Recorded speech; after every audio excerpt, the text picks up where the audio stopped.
ದೇವ್ರೆ, ನಿನ್ ಸೇವೆಗೆ ನನ್ನ ಜೀವನನೇ ಮುಡುಪಾಗಿಟ್ಟಿದ್ದೆ. ಅದಕ್ಕೆ ಬದಲಾಗಿ ನನ್ ಮಗು ಈ ಬೆಂಕಿಲಿ ಸುಟ್ಟು ಹೋಗ್ತಿರೋ ತರ ಯಾವುದೋ ಒಂದ್ ದಾರಿನ ನೀನೇ ತೋರ್ಸು.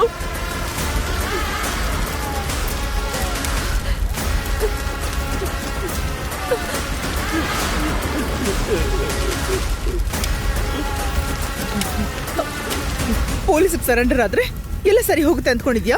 ಇಲ್ಲ ಮೇಡಮ್, ಈ ತಪ್ಪಿಗೆ ಸರಿಯಾದ ಶಿಕ್ಷೆ ಆಗ್ಲೇಬೇಕು. ಇಲ್ಲ ಅಂದ್ರೆ ಈ ಶಾಪ ನನ್ನ ಹೆಂಡತಿ ಮಕ್ಕಳು.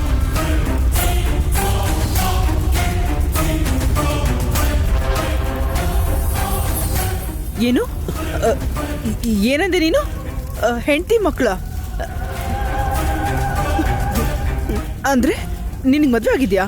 ಹೌದು ಮೇಡಮ್.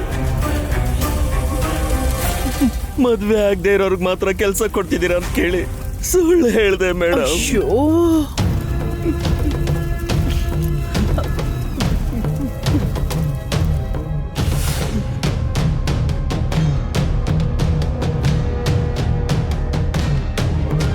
ಅತ್ತಿಗೆ, ಏನದು?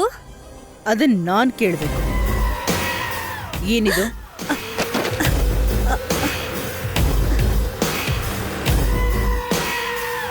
ಪ್ರೀತಿಸ್ತಾ ಇದೆಯಾ?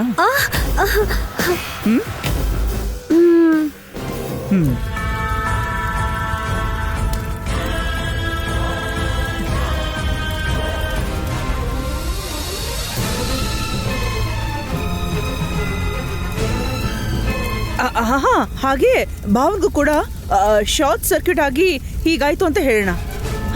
ಹೇಳೋಣ. ಯಾಕೆ ಮೇಡಮ್? ಸರ್ಗ್ ನಿಜ ಹೇಳ್ಬೇಡಣ. ಹೇಳಿದ್ರೆ ನೀನು ಜೀವಂತವಾಗಿರೋದಕ್ಕೆ ಬಿಡಲ್ಲ ಕಣೋ. ಯಾಕೆ ಮೇಡಮ್ ಜೀವಂತವಾಗಿರಕ್ಕೆ ಯಾಕೆ ಬಿಡಲ್ಲ?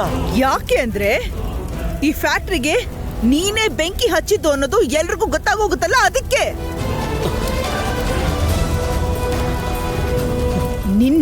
ನಿನ್ ಕುಟುಂಬನ, ಫ್ಯಾಕ್ಟ್ರಿ ವರ್ಕರ್ಸ್ನ ನಿಂತ ಜಾಗದಲ್ಲೇ ಕತ್ತರಿಸಾಕ್ತಾರಲ್ಲ, ಅದಕ್ಕೆ.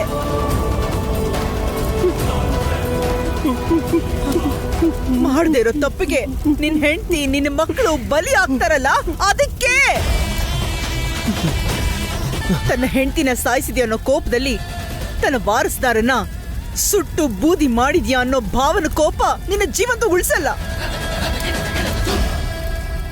ಅಷ್ಟೇ ಅಲ್ಲ, ನಿನ್ನ ಮಕ್ಕಳು ಕೊಲೆಗಾರನ ಮಕ್ಕಳಾಗಿ ಬದುಕ್ತಾರೆ. ನಿನ್ನ ಹೆಂಡತಿ ಜೀವನ ಪೂರ್ತಿ ಒಬ್ಬ ಕೊಲೆಗಾರನ ಹೆಂಡತಿ ಅನ್ನಿಸ್ಕೊಂಡು ಶಿಕ್ಷೆ ಅನುಭವಿಸ್ತಾಳೆ. ಇದೆಲ್ಲ ನಡಿಬೇಕಾ ನಿನಗೆ? ಬೇಕಾ ನಿನಗೆ?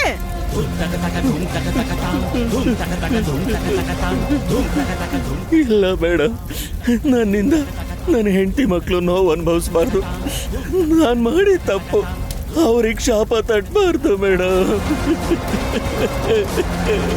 ಇವನ್ ಹೋಗಿ ಎಲ್ಲಾದ್ರೂ ಬಾಯ್ ಬಿಟ್ಬಿಟ್ರೆ ಭಾವನ ಕೈಯಿಂದ ನನ್ನ ಸಾವು ಕನ್ಫರ್ಮ್. ಅದಕ್ಕೆ ಇವ್ ನನ್ನ ಕಣ್ಣು ಮುಂದೆನೇ ಇರಬೇಕು. ತಪ್ಪು ಮಾಡಿದೀನಿ ಅನ್ನೋ ನೋವಲ್ಲಿ ನನ್ನ ಕಾಲ್ ಹತ್ರನೇ ಬಿದ್ದಿರಬೇಕು.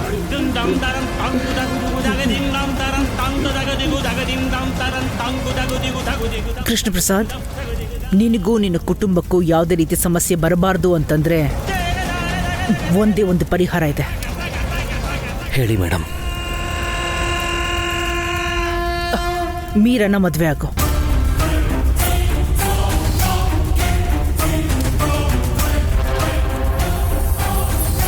ಮೇಡಮ್ ಏನ್ ಮಾತಾಡ್ತಿದ್ದೀರ? ಎಲ್ಲ ಗೊತ್ತಿದೆ, ಮಾತಾಡ್ತಾ ಇದ್ದೀನಿ. ನಾನು ಚೆನ್ನಾಗಿ ಯೋಚನೆ ಮಾಡೇ ಮಾತಾಡ್ತಾ ಇದ್ದೀನಿ. ಇಲ್ಲ ಮೇಡಮ್, ನಾನು ಆ ಕೆಲಸ ಮಾಡಿ ನನ್ನ ಹೆಂಡತಿ ಶಾರದಾಗೆ, ನನ್ನ ಮಕ್ಕಳಿಗೆ ನಾನು ಅನ್ಯಾಯ ಮಾಡಲ್ಲ. ನೀನ್ ಈ ಮದ್ವೆ ಮಾಡ್ಕೊಳ್ಳಿಲ್ಲ ಅಂದ್ರೆ ನಿನ್ ಹೆಂಡತಿ ಮಕ್ಕಳಿಗೆ ಅನ್ಯಾಯ ಮಾಡ್ದಾಗುತ್ತೆ. ಅನಾವಶ್ಯಕವಾಗಿ ಅವ್ರ ಜೀವ ತೆಗಿಯೋ ಹಾಗೆ ಮಾಡಬೇಡ. ಕೃಷ್ಣ ಪ್ರಸಾದ್, ನಿನಗಿದ್ ಕಷ್ಟ ಅನ್ಸಿದ್ರು ಅವ್ರು ಸುಖವಾಗಿರೋದ್ ಬೇಕಾ, ಇಲ್ಲ ಅವರು ಸಾಯ್ಬೇಕಾ?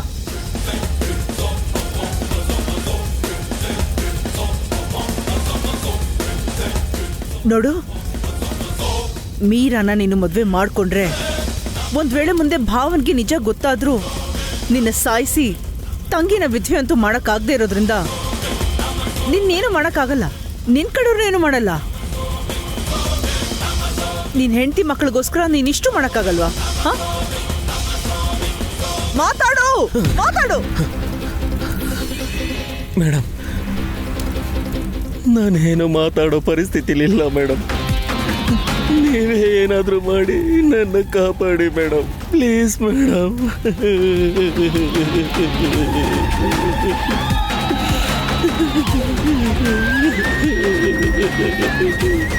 ಇನ್ಮೇಲೆ ನಿನ್ನ ಜೀವನ ನನ್ನ ಕಾಲ್ ಹತ್ರನೇ. ನಿನ್ನ ಮೀರಾ ಜೊತೆ ಮದುವೆ ಮಾಡಿಸಿ ಮನೆ ಅಳಿಯ ಮಾಡಿಕೊಂಡು ಇಡೀ ಆಸ್ತಿ ಮೇಲೆ ಅಧಿಕಾರ ಚಲಾಯಿಸ್ತೀನಿ. ಆ ಸಂಸ್ಥಾನ ಇನ್ಮೇಲೆ ನಂದೇ.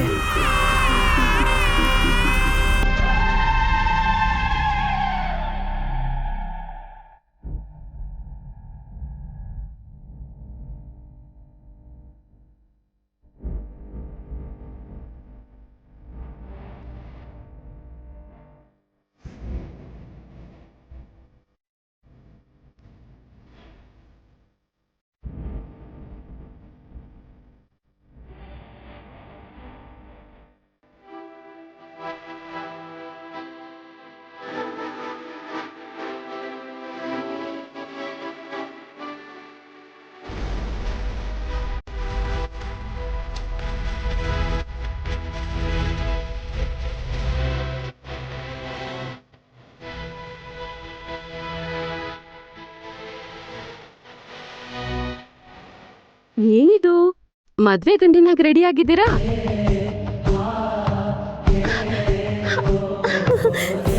ನಿಜನಾ ಅತ್ತಿಗೆ?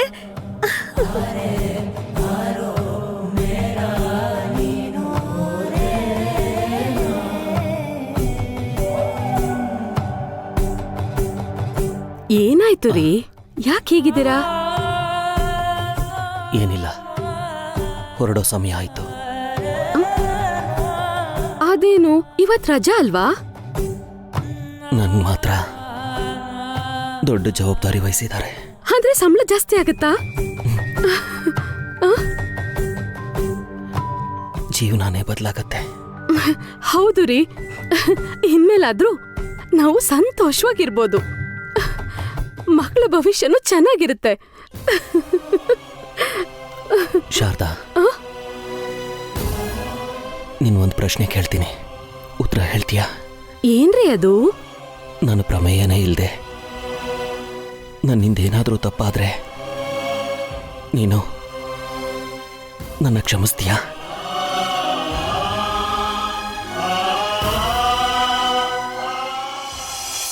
ಏನ್ರಿ, ನಿಮ್ಮಿಂದ ತಪ್ಪೇ ಆಗ್ದಿದ್ದಾಗ ಕ್ಷಮಿಸೋ ಪ್ರಶ್ನೆ ಎಲ್ಲಿಂದ ಬರುತ್ತೆ ರೀ?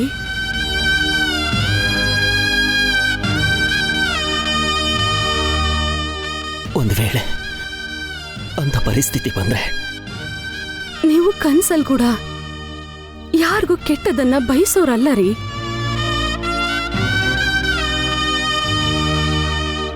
ಹೌದು, ಇದನ್ನೆಲ್ಲ ಯಾಕೆ ಕೇಳ್ತಿದ್ದೀರಾ? ಏನಿಲ್ಲ,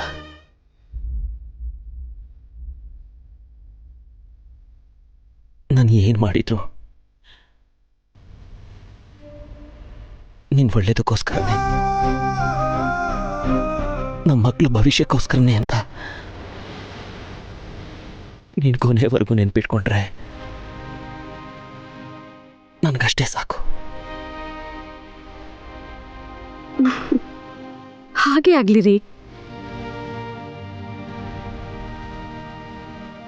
ಶಾರದಾ,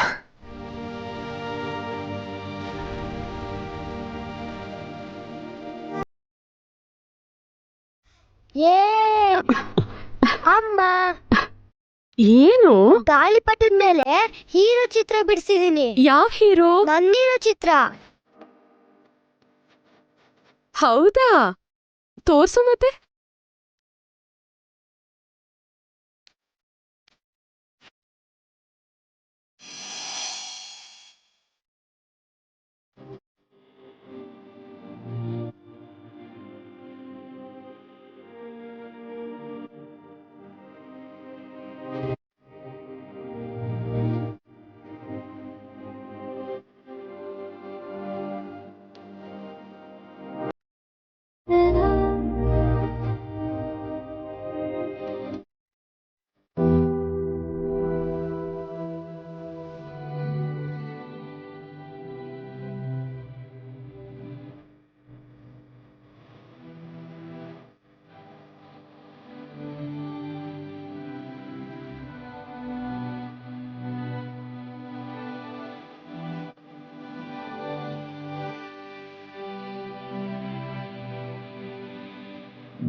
ಹಲೋ ಯಜಮಾನ್ರೆ, ಅನಾಹುತ ಆಗೋಯ್ತು ಯಜಮಾನ್ರೆ. ಅಮ್ಮವ್ರು ತೀರ್ಕೊಂಡ್ರು ಯಜಮಾನ್ರೆ.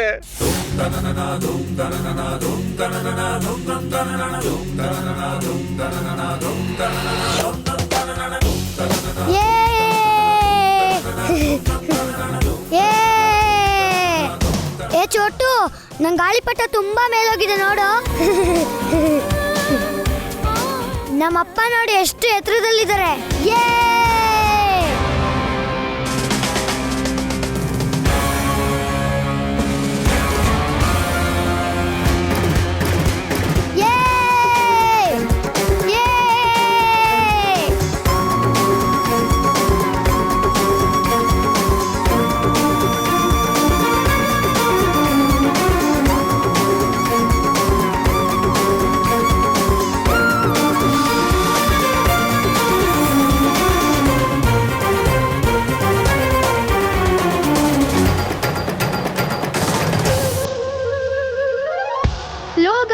ಒಂದ್ ನಿಮಿಷ ನಿಂತ್ಕೊಳ್ಳು, ಅದು ತುಂಬಾ ದೂರ ಹೋಗ್ಬಿಡಿದೆ. ನನ್ನ ಹತ್ರ ಇನ್ನೊಂದ್ ಗಾಳಿಪಟ ಇದೆ, ನಾನ್ ಕೊಡ್ತೀನಿ ಬಾ. ಅದು ಬರೀ ಗಾಳಿಪಟ ಅಲ್ಲ, ಅದ್ ನಮ್ಮಪ್ಪ. ನಂಗ್ ಬೇರೆ ಗಾಳಿಪಟ ಬೇಡ, ನಂಗ್ ಅದೇ ಗಾಳಿಪಟ ಬೇಕು.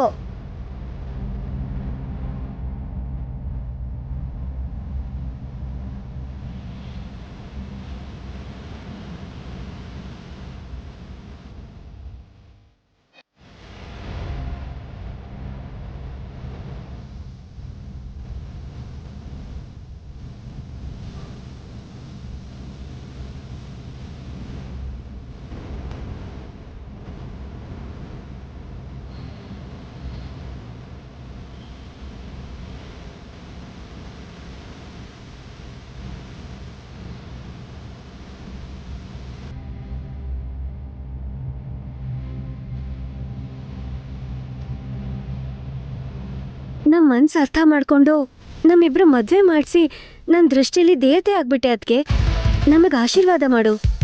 ಇರಿ, ಇವಾಗ ನಾನು ಈ ಶುಭ ಕಾರ್ಯನ ಆಶೀರ್ವಾದ ಮಾಡೋ ಪರಿಸ್ಥಿತಿಯಲ್ಲಿಲ್ಲ. ನಮ್ಮ ಮನೆಯಲ್ಲಿ ಅಶುಭ ನಡೆದಿದೆ. ಏನಾಯ್ತು ಅದಕ್ಕೆ? ಈಗ ಅದೆಲ್ಲ ಏನಕ್ಕೆ, ಆಮೇಲೆ ಹೇಳ್ತೀನಿ ಬಿಡು. ನಿಮ್ಗೆ ಈಗಷ್ಟೇ ಮದುವೆ ಆಗಿರೋದ್ರಿಂದ 108 ಪ್ರದಕ್ಷಿಣೆ ಹಾಕಿ ಆಮೇಲೆ ಮನೆಗೆ ಬನ್ನಿ. ಅಷ್ಟರಲ್ಲಿ ಮನೆ ಕ್ಲೀನ್ ಆಗಿರುತ್ತೆ. ಅತ್ತಿಗೆ,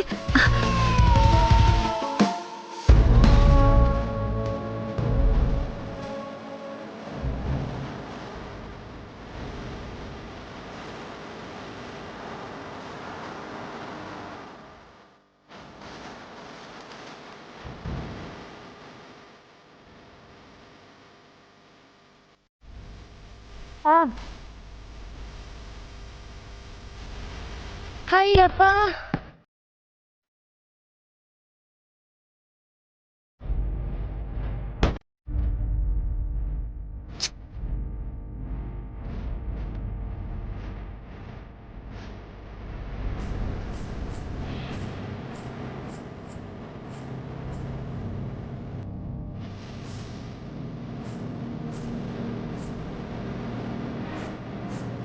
ಏನಿದು?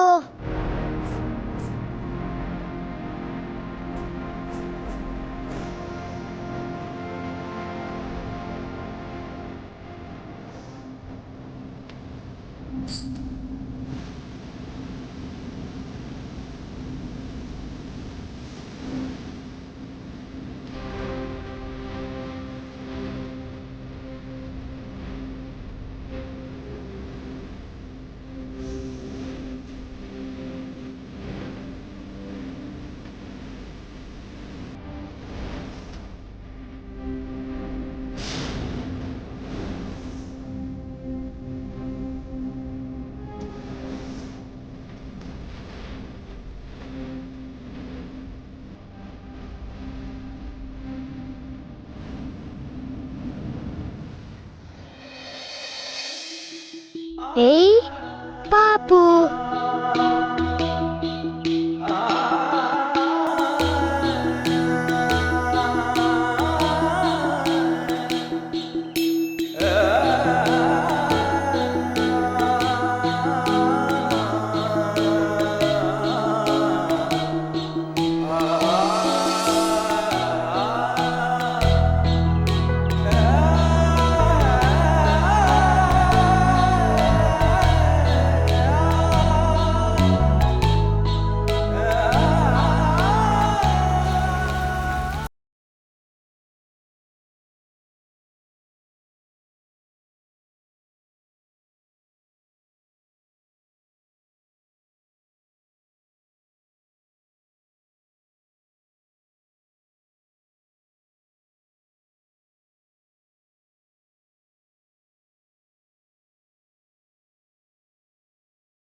ಏನ್ ಚಂದ್ರ ಇದು? ಧೈರ್ಯ. ಕಾಲಲ್ಲಿ ಚಪ್ಪಲಿ ಇದ್ರೆ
ಶೋಭಾ ಶೋಭಾ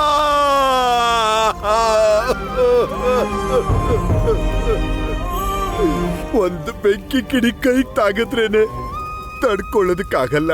ಅಂಥದ್ರಲ್ಲಿ ಅಷ್ಟು ನಾಜುಕಾಗಿದ್ದ ನನ್ನ ಹೆಂಡತಿ ಶೋಭಾ ಈ ಬೆಂಕಿಯಲ್ಲಿ ಸಜೀವ ದಹನ ಆಗ್ತಾ ಎಷ್ಟು ನೋವು ತಿಂದ್ಲೋ ಏನೋ. ಹೊಟ್ಟೆಲಿರೋ ಮಗು ತಾಯಿಗೇನಾಗ್ತಿದೆ ಅಂತ ಗೊತ್ತಾಗ್ದೆ, ತನ್ಗೇನಾಗ್ತಿದೆ ಅನ್ನೋ ಅರಿವಿಲ್ದೆ ಭೂಮಿ ಮೇಲೆ ಕಾಲಿಡ್ದ ಹಾಗೇನೆ ಬೆಂಕಿಲಿ ಬೂದಿ ಆಗ್ಬಿಡ್ತಲ್ಲ, ಬೂದಿ ಆಗ್ಬಿಡ್ತಲ್ಲ. ಇದೆಲ್ಲದಕ್ಕೂ ಕಾರಣ ನಾನೇ ಬಾವ, ನಾನೇ. ಏನಂದೆ? ನೀನ್ ಕಾರಣನಾ? ಹೌದು ಬಾವ, ನಾನೇ. ಅಕ್ಕನ ಜವಾಬ್ದಾರಿನ ನೀವ್ ನನಗ್ ಬಿಟ್ಟು ಹೋದ್ರೆ ನಾನು ಆ ಜವಾಬ್ದಾರಿನ ಉಳಿಸ್ಕೊಳಕ್ ಆಗ್ಲಿಲ್ಲ ಭಾವ. ಉದ್ವೇಗದಲ್ಲಿ ಏನ್ ಮಾಡ್ತಾಳೆ ಅಂತ ಗೊತ್ತಾಗ್ದೆ ನಿಮ್ ಮಾತಿಗೆ ನನ್ನ ಮಾತಿಗೆ ಬೆಲೆ ಕೊಡದೆ ನೀವೇ ನಿಮ್ ಕೈಯಾರೆ ಚಪ್ಪಲಿ ತೊಡ್ಸಿ ಆ ಪಾದಗಳಿಗೆ ಸರಪಳಿ ಹಾಕಿದ್ರು. ನಾಟ್ಯದ ಮೇಲಿನ ಹುಚ್ಚಿಗೆ ಆ ಸರಪಳಿಗಳನ್ನ ಬಿಚ್ಕೊಂಡು ಹೋಗಿ ಕಾಲಿಗೆ ಗೆಜ್ಜೆ ಕಟ್ಕೊಂಡ್ಲು ಭಾವ.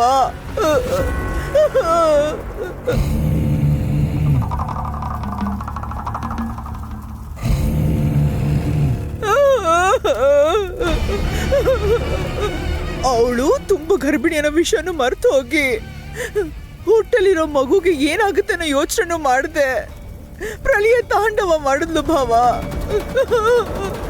ನಾಟ್ಯ ಮುಗಿತಿದ್ದಾಗೇನೆ ನೋವಲ್ಲಿಂದ ಹೊರಟ್ಲು. ನಾನು ತಡೆದೆ ಭಾವ, ಆದ್ರೆ ಅವಳು ನಿಂತ್ಕೊಳ್ಳೇ ಇಲ್ಲ, ನನ್ನ ಮಾತು ಕೇಳಲಿಲ್ಲ. ಈ ಕಲಾ ನಿಲಯದಲ್ಲೇ ಮಣ್ಣಾಗ್ಬೇಕು ಅಂದ್ಕೊಂಡ್ಲೋ ಏನೋ. ಇಲ್ಲ, ಭೀತಿನೇ ಅಕ್ಕನ್ನ ಇಲ್ಲಿವರೆಗೂ ಕರ್ಕೊಂಡು ಬಂತೋ ಗೊತ್ತಿಲ್ಲ ನನಗೆ. ಸರಿಯಾಗಿ ಫ್ಯಾಕ್ಟ್ರಿಯಲ್ಲಿ ಶಾರ್ಟ್ ಸರ್ಕ್ಯೂಟ್ ಆಗೋ ಟೈಮ್ಗೆ ಎಲ್ಲಿ ಸಿಕ್ಕಾಕೊಂಡ್ಬಿಟ್ಲು ಭಾವ.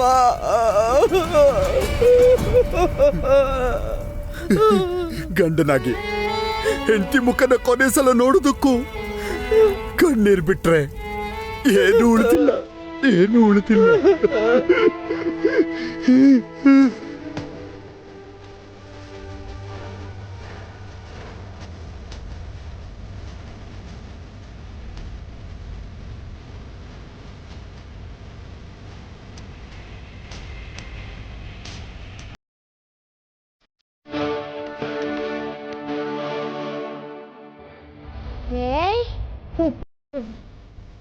ಹೇ ಗಗನ್, ನಮ್ಮ ಮನೇಲಿ ನನ್ನ ತಂಗಿನ ಮಲಗಿಸಿದ್ರು. ನಾನು ಹಾಲು ತಗೊಂಡ್ಬಂದೆ ಕಣೋ. ಎಲ್ರೂ ಸೇರಿ ಪಾಪುಗ್ ಹಾಲು ಕುಡಿಸೋಣವಾ? ಹಾ.